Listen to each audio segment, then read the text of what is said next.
Okay, continuing on. Hopefully, I'm going to try to get through the rest of this in this video so that you don't have to watch so much. Now, the evolution of the creative writer. The first thing that we need to understand about how creative writers evolved in our society is how primate societies are structured. So, primate societies in general uh, evolve based off of status and reciprocity. Status is the generally in most primate societies, it's different in humans, and we'll talk about this. But in general, status is the physical prowess, the physical presence of an individual, and then reciprocity is the psychological uh, motivation of if you give something, you expect something back. Um, Now, status is based off of physical dominance and then alliances. And these alliances can be friendship alliances or family ties, family alliances. Um, but then, aside from physical dominance, family ties, and alliances, status has evolved um, and grown to include symbolic status or what we call prestige. Now,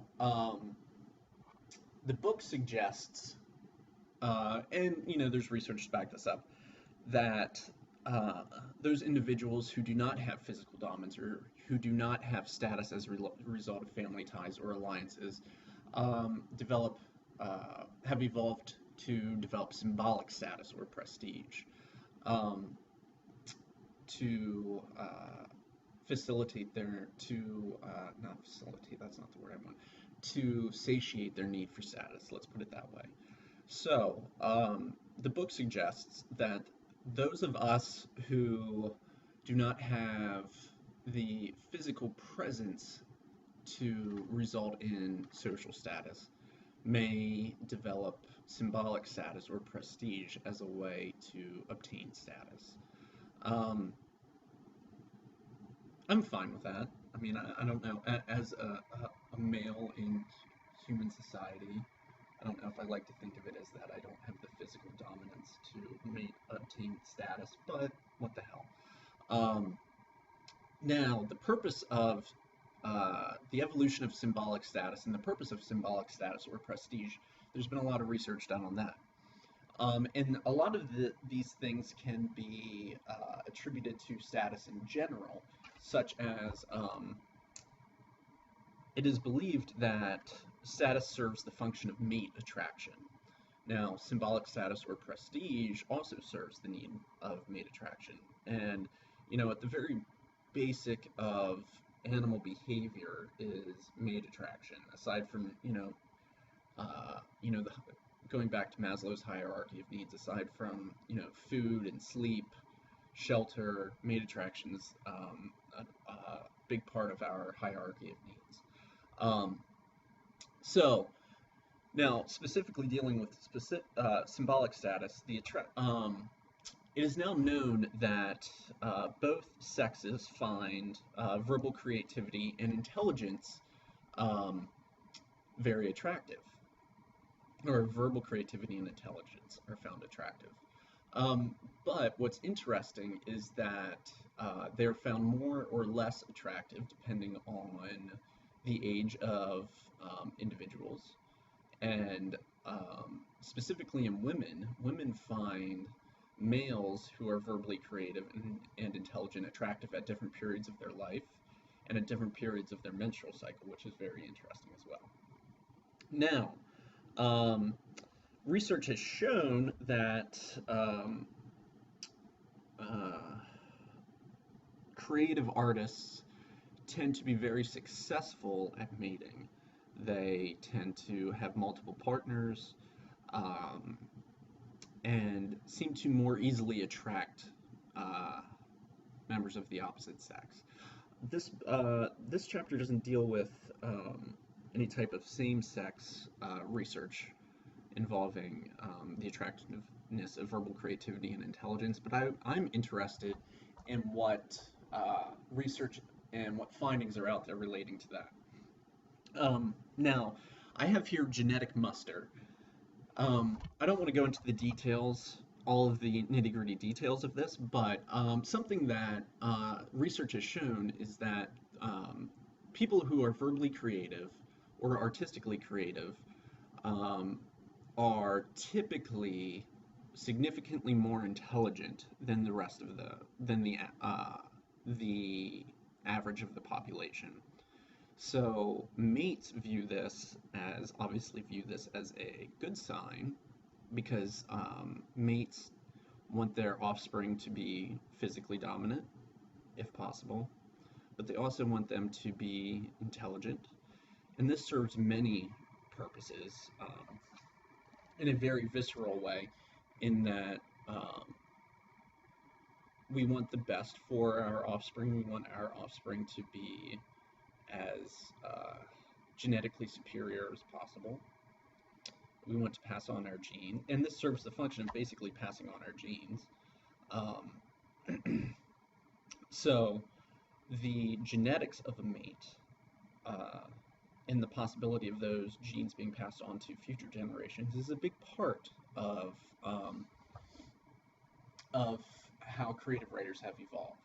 Now, this uh, this book, this chapter also deals with the promiscuity of creative artists and the relationship of perceived creative success.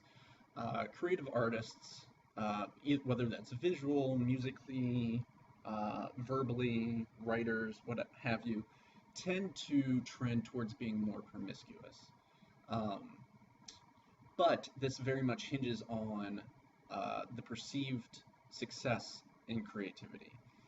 I could go to a bar and say that I'm a writer, and a lady might really like that, but if I then say that my writing consists of me just sitting in the dark writing in a journal, that is less attractive than me saying that I have an agent and 2 novels in the works and have published short stories and have worked as a journalist, and that I'm a professor. That also leads to the to my perceived intelligence.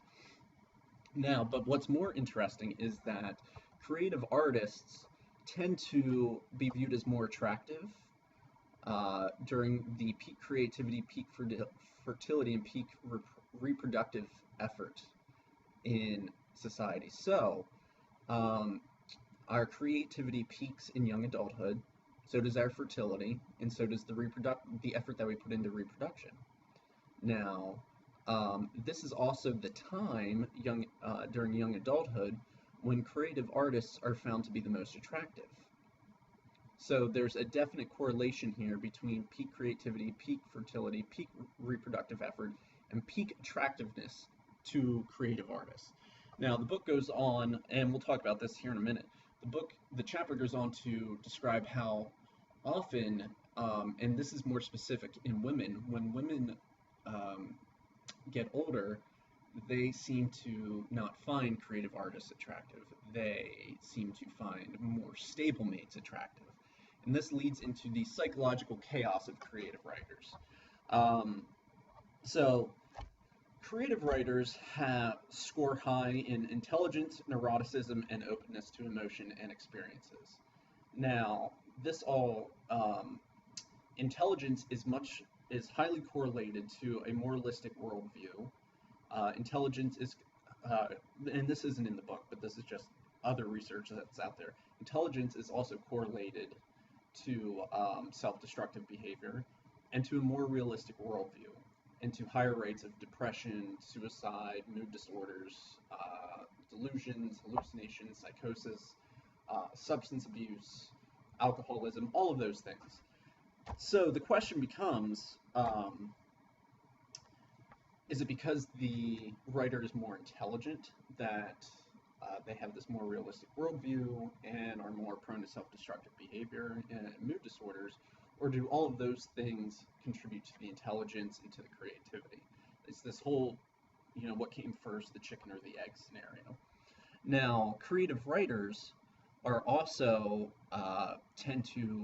are significantly more likely to engage in promiscuous sexual behavior, self-destructive behavior, delusion, are more likely to experience delusions, hallucinations, mood disorder, psychosis, substance abuse, and addiction. They're also more extremely more likely to attempt suicide and to have suicidal ideation, to attempt suicide, and to successfully commit suicide.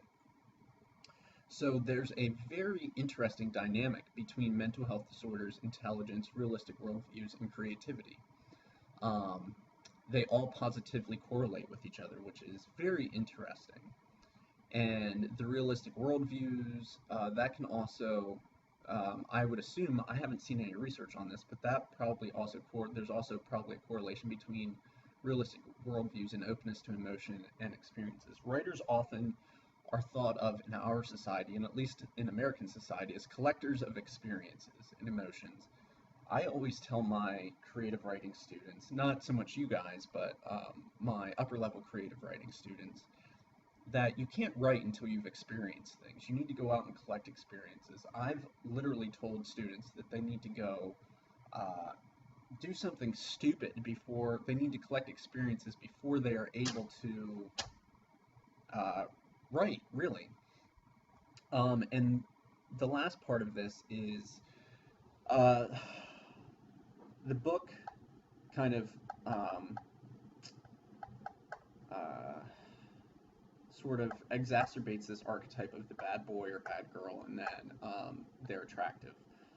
The book somewhat goes so far as to say that creative writers are viewed as mad, bad, and dangerous to know.